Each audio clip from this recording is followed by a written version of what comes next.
s-a lăsat-o.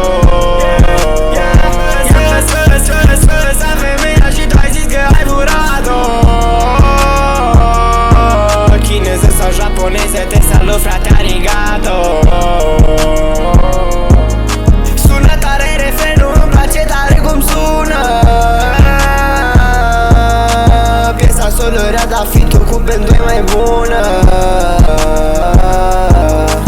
Ia ce fac când eu cu frate band împreună. S-a terminat piesa, dar e bună, bună, bună.